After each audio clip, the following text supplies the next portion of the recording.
sé, Rosalía, si está de Sí, acuerdo. efectivamente estoy completamente de acuerdo contigo, y es algo que también se ve en tribunales exactamente igual. Cuando hacemos, por ejemplo, exploraciones de menores en los asuntos de familia, hay muchísimas veces que la situación a la que está expuesto ese menor o esa menor trasciende absolutamente a lo que desde un punto de vista que nosotros creemos objetivo, que luego vemos que no lo es, se nos plantea ante nuestros ojos. Entonces, ahí no está en indicar la mediación absolutamente para todo y como panacea de resolución de todos los problemas del mundo, tampoco en el ámbito judicial, sino en ver qué atención es la que necesitan las personas y esos menores en concreto. Entonces, si por la vía, obviamente, como en este caso que acabas de explicar, que es muy triste y lamentable, pero paradigmático de lo que sucede en muchísimas ocasiones, lamentablemente, una sanción va a servir para algo para a este menor en absoluto, porque necesita otra intervención. En este caso no es ni siquiera la mediación. En juzgados ocurre igual. Muchísimas veces en asuntos de familia, cuando jueces sin más indicamos derivar a mediación, a veces también nos equivocamos, porque lo que hay detrás de esa familia y de esos menores en concreto, cuando hay hijos menores de edad, son otras situaciones, son carencias económicas, carencias de habilidades parentales, carencias estructurales que no se pueden resolver desde los tribunales y tampoco se pueden resolver por mediación. Entonces aquí está, tanto desde el punto de vista de la comunidad educativa como desde el lado de los tribunales, ya que hemos conseguido situarnos en este debate que tanto agradezco desde los dos ámbitos, podemos hacer mucho. O sea, no, desde la educación, no solamente la inspección, no solamente para, para imponer sanciones, ni los jueces estamos únicamente para imponer de algún modo u otro decisiones de autoridad o sentencias. Estoy completamente también con tu apreciación antes, Pedro. Nuestra autoridad se gana por el desempeño de nuestro ejercicio diario, no es por el nombre de que nos digan que somos inspectoras, inspectoras, jueces o juezas, eso es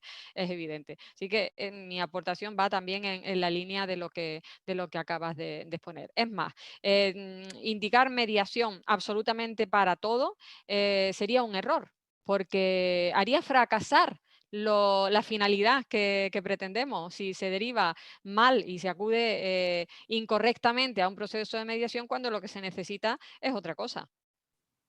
Muy bien. Uno o dos ideas que me han parecido muy interesantes de vosotros. Por una parte, Rosalía hablaba de la necesidad de establecer procesos de mediación informal. ¿Eh?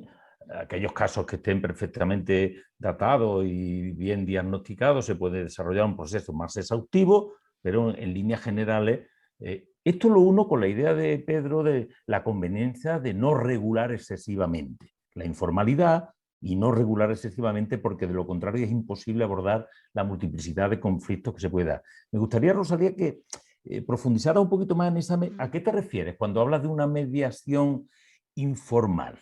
¿Qué quiere Pues decir? sí, justamente partimos de la base y siempre me apoyo en la experiencia canaria, que claro, antes de esta orden, el decreto, que es justo para la convivencia y no para la disciplina, me encanta también la idea, Pedro, la idea es que haya formación en gestión de conflictos en la comunidad educativa. Las experiencias canarias, de hecho, partieron, como también indicaba Pedro, de los centros que demandaban una asistencia de este tipo. Y es ahí cuando se impulsó desde la consejería la posibilidad de formar en gestión de conflicto y formar en mediación. Cuando ya digamos que casi era un poco exagerado, ¿no? Pero casi un clamor popular, porque había muchos centros en Canarias que demandaban esta herramienta, es cuando se decidió regular de otro modo. Pero la regulación mínima imprescindible. La formación en mediación, tal y como se establece en la Orden Canaria, posibilita que en el centro haya personas, tanto alumnos como profesorado, como personal no docente, también padre y madre, que tengan esos conocimientos, aunque sean básicos en gestión de conflictos, que permiten intervenir en mediación no formal. Ante una situación de este tipo, como comentaba antes o brevemente pincelaba, un propio alumno, y quizás en ocasiones también aquí nos ocurre, los que pensamos que son más disruptivos, interviene cuando se encuentra con un problema entre compañeros. Si se trata de problemas entre profesorados, también se puede hacer, entre profesores, también se puede hacer mediación informal. En Canarias siempre prima y prevalece la mediación no formal, es decir, la que no está sujeta a reglas. Luego, en la orden hay un procedimiento específico de mediación formal, pero también con unas reglas mínimas muy simples. No compliquemos, no regulemos en exceso, porque esto es totalmente contraproducente y mucho más en la dinámica diaria de los centros educativos.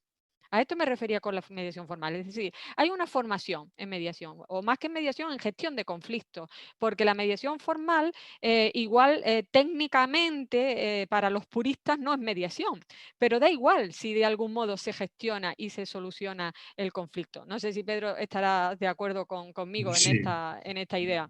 sí, yo decía que la mediación es sobre todo una cultura, es una manera de vivir la vida, de vivir la relación, de buscar el acuerdo, de buscar el ganar-ganar.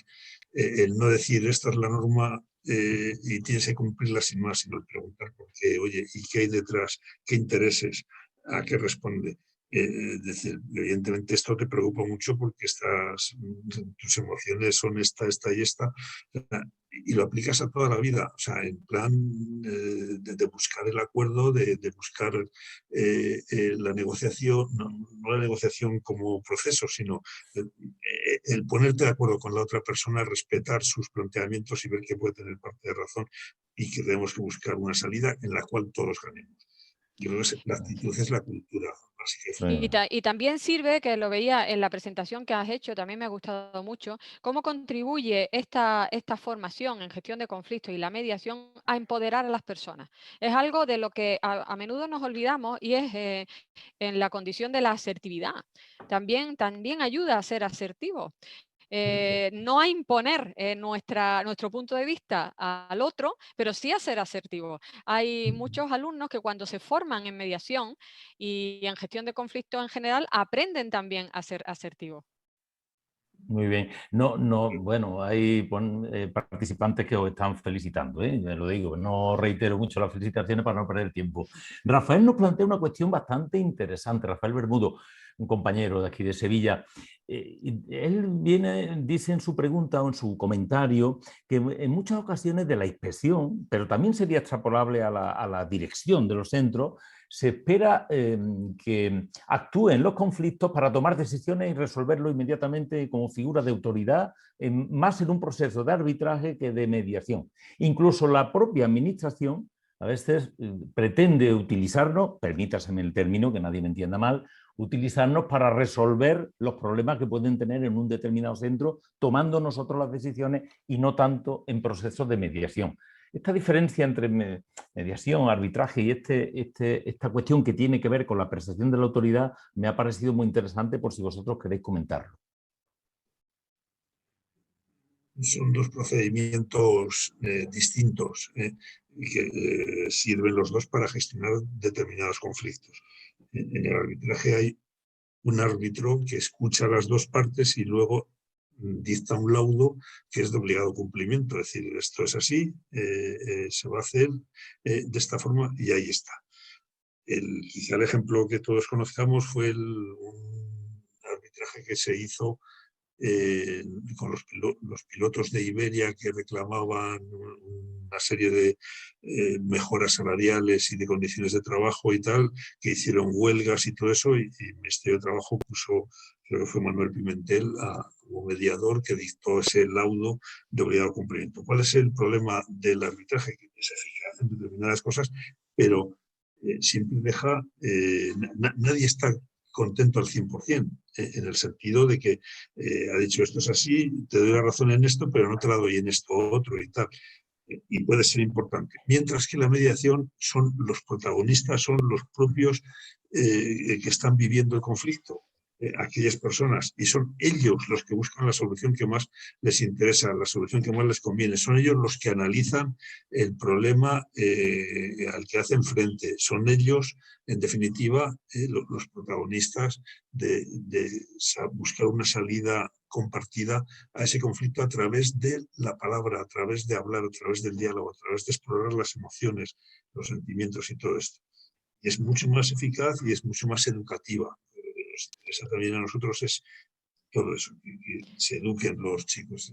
Hay varios Claro. comentarios, Sí, perdón, Sí, quería sí, solamente hacer Rosalía. la Sí, sí. comparativa del árbitro con respecto al juez. También se espera de Sí. los jueces que impongamos. Entonces, el árbitro siempre es un tercero, lo que llamamos una solución heterocompositiva, que impone la autoridad, mientras que la mediación es autocompositiva, porque son las propias personas las que buscan su solución.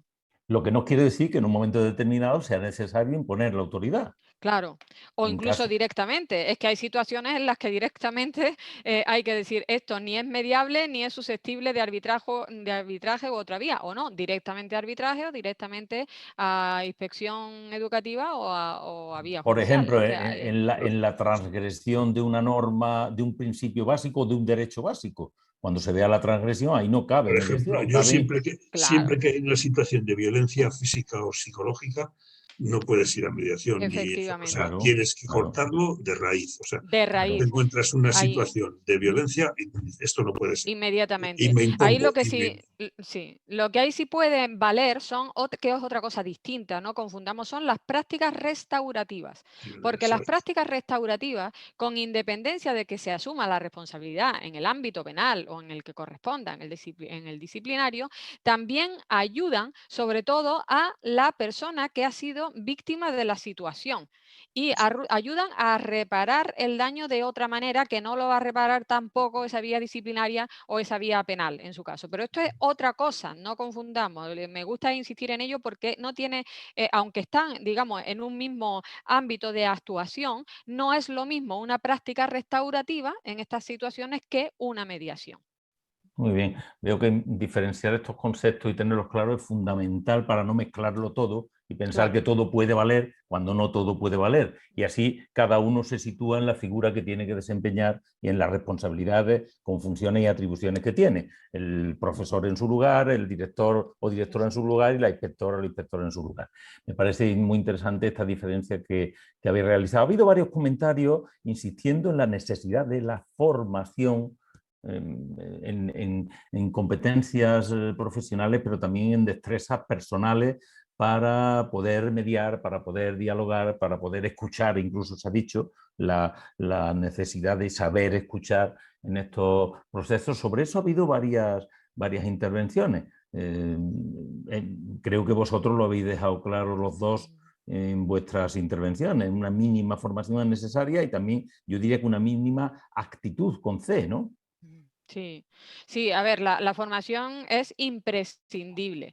En la Consejería de Educación Canaria es que cada año se ofertan cursos, por supuesto, los realizan voluntariamente, no se están imponiendo obligatoriamente, sino que se oferta un determinado número de plazas en el centro de formación del profesorado. Y en esa formación en mediación va incluido todo, no solamente se aprende lo que es la técnica, la herramienta, sino gestión, todas estas, yo también estoy echando de vez en cuando un vistazo al chat, todo esto que se está comentando aquí se incluye en materia de formación. Y debe incluirse porque en realidad son las herramientas que se necesitan. Y también veía por ahí, no solamente se trabajan o se ve desde la perspectiva de las emociones, efectivamente también hay que conjugar adecuadamente mente y emoción, mente y corazón. El equilibrio es fundamental en la vida, en cualquier cosa que nos propongamos Sí. realizar. Precisamente. Yo siempre suelo contar una experiencia mía. En todo el tiempo que he estado dando clase o en la inspección educativa, me encontré una compañera que no dominaba su asignatura, que tenía lagunas importantes, daba matemáticas y explicaba cosas que decía, oye, yo no soy matemático, pero eso de que multiplicar por cero puede dar un resultado positivo que no sea cero, no es lo que yo sabía y tal, ¿no? Lo pongo como ejemplo. Sin embargo, he encontrado cantidad de compañeros y compañeras que dominaban su materia, buenos profesores en cuanto al conocimiento de sus temas y tal, pero que lo estaban pasando francamente mal porque nadie les había formado, nadie les había preparado a gestionar un grupo, a enfrentarse a las conductas destructivas, a buscar una salida pactada para los conflictos y para todo esto y tal, ¿no? Y compañeros que lo estaban pasando francamente mal, y que eran personas muy maduras y muy buenas como profesores. Yo creo que es una de las lagunas que tenemos, igual que en la inspección, pues nos pasa lo mismo. He insistido antes en la formación que recibíamos, muy vinculada a la normativa, pero que también hace falta otra serie, diríamos, más ligera, más soft, de competencias para la inspección y en general para el profesorado. Precisamente en relación con la respuesta que acaba de dar, el comentario que acaba de hacer Rosalía anteriormente, un panelista nos hablaba, nos decía que hoy se tiende a centrar todo, el punto de partida sean las emociones. Y en todos estos procesos tiene que haber mucho de razón. Aquello que hablaba Rosalía al principio, ¿no? De mente y corazón, ¿no? No todos son emociones, hay como una moda de lo emocional y de que aquella frase o esta frase de todo lo que quieres lo puedes conseguir, que desde mi punto de vista es una falsedad absoluta y una fuente de frustración total. ¿Qué pensáis de esto? Este equilibrio entre emoción, razón a la que se refería el compañero que acaba de comentar esto. Bueno, pues es que en efecto lo acabo de comentar yo ahora mismo también, que es imprescindible. Hay que valorar en su justa medida y tenerla en cuenta en conjugación una y otra. Y con mediación también se aprende a esto. Se aprende a gestionar esto. Ni todo es racional ni todo es emoción, pero claro, por algo el ser humano tiene un componente importante de ambas cosas, pero somos seres racionales. Bueno, aquí podríamos entrar en profundidades filosóficas más propias de Pedro que mías, aunque me encanta profundizar también en filosofía. No podemos partir solo de las emociones, y también esto quizás sea un error movido por estas modas que comenta y por una concepción errónea de la mediación, que piensan que es cualquier cosa menos lo que es en realidad. En juzgados, cuando derivamos a mediación, a veces me dice, pero bueno, ¿por qué me va a mandar usted a terapia? Y digo que no, perdone, yo no le estoy enviando a ninguna terapia. O alguna vez incluso le puedo comentar anecdóticamente, no, pero si ya mi marido ha ido al psiquiatra, no tiene nada que ver un mediador con un psiquiatra, cada quien a lo suyo que comentaba. La importancia del lenguaje. Sí. No, es clave, es fundamental. Yo creo que nosotros, por ejemplo, queremos trabajar mucho lo que es la regulación emocional. Es decir, hay que saber cuáles son las emociones, hay que saber identificarlas, hay que saber el papel que juegan para configurar la realidad, pero lo importante es regular las emociones. Tenemos un cerebro emocional, el sistema límbico, la amígdala, todas las estructuras del cerebro medio, pero luego tenemos una corteza prefrontal también, hablando, me he ido a mi parte de enfermera, ¿no? Más que a la filosófica, ¿no? Pero tenemos una corteza prefrontal que es más lenta que el propio cerebro emocional, da una respuesta más identificada y tal, ¿no? Pero que lo que tenemos que enseñar a nuestros chicos es de cómo las emociones son información sobre la cual nosotros tomamos decisiones racionales y es el cerebro el que regula, no reprime, sino regula la adecuada expresión de las emociones y sobre todo regula la conducta, que es lo que queremos. Y Muy por bien. esta diferencia en los tiempos que acabas de comentar, yo entiendo, no sé si bien o mal, me puedes decir tú, que con la emoción se reacciona, mientras que con lo racional se da respuesta, porque Exacto, el tiempo exacto, es diferente. Entonces la reacción exacto. suele ser, pues digamos, un poquito más rápida e impetuosa, según lo que predeterminadamente hayamos aprehendido, no aprendido, sino aprehendido, y desde el otro lado, digamos que podríamos dar una respuesta más meditada, más sosegada, valorando un poquito más la situación y la reacción emocional que se haya podido tener en un primer momento, si somos capaces de regularla a tiempo. Fijaros, Sí. pero yo, y ya para terminar, si os parece un breve comentario, si lo estimáis, algo que, que he ido pensando a lo largo de vuestras exposiciones y precisamente a raíz del último comentario que habéis de realizar. Indudablemente el componente personal es muy importante, las emociones de la persona, los pensamientos y las conductas. Pero todo esto se da en un caldo de cultivo social. ¿Y hasta qué punto el caldo de cultivo social no es fuente de conflictos también?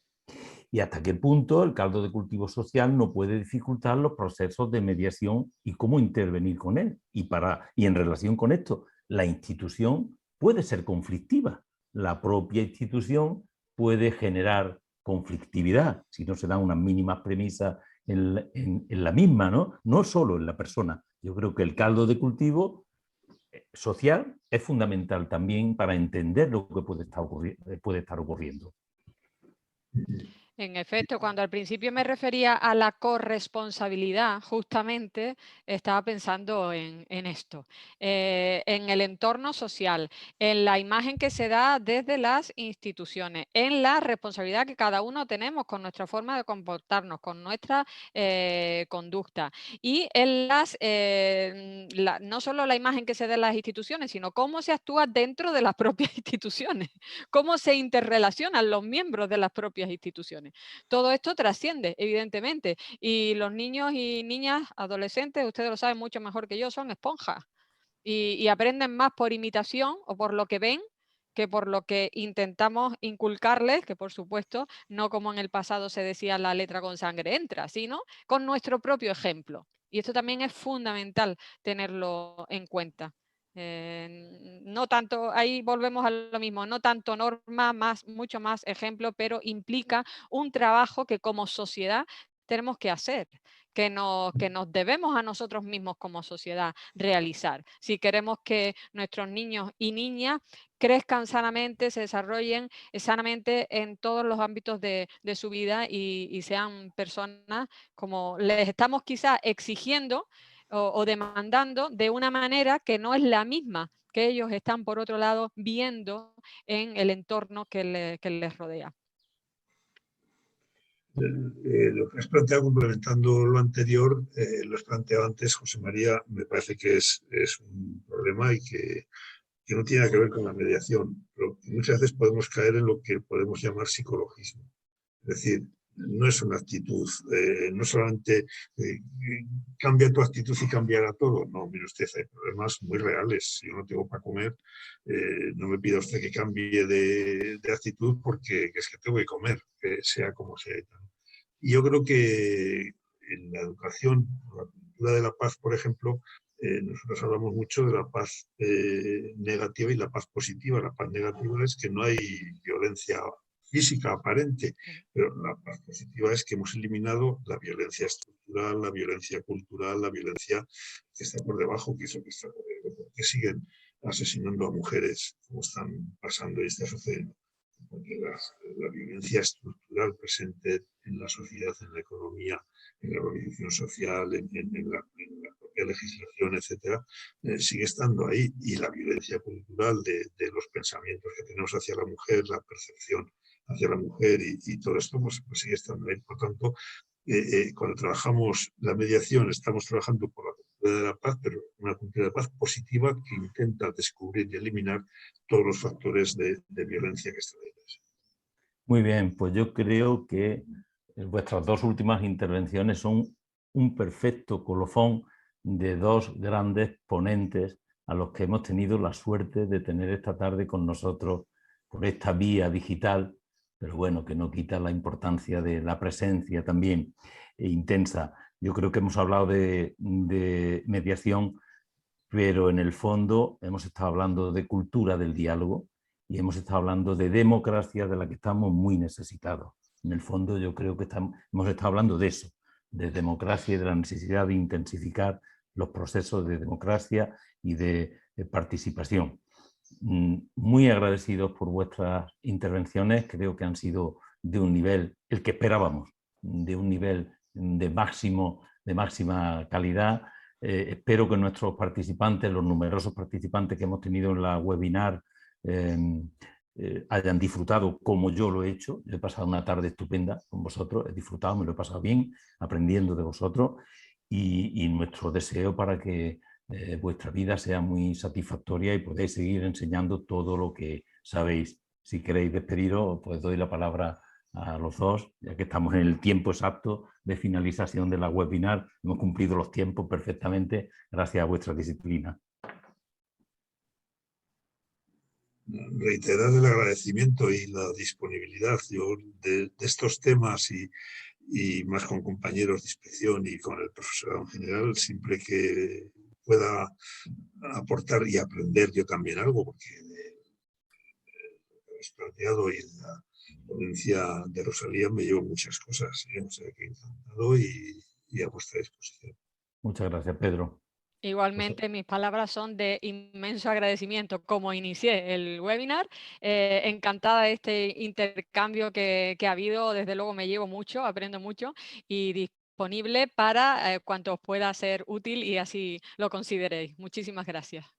Muy bien, pues nos despedimos de todos nuestros participantes, deseando que a todos vaya muy bien. Esperamos que en la próxima actividad que organicemos en la Escuela Andaluza de Inspección Educativa podamos contar con todos y todas vosotros, y hasta la próxima. Aquí nos tenéis a vuestra disposición y a vuestro servicio, como no puede ser de otra manera. Muchas gracias a todos. Adiós, buenas tardes. Gracias a vosotros. Buenas tardes.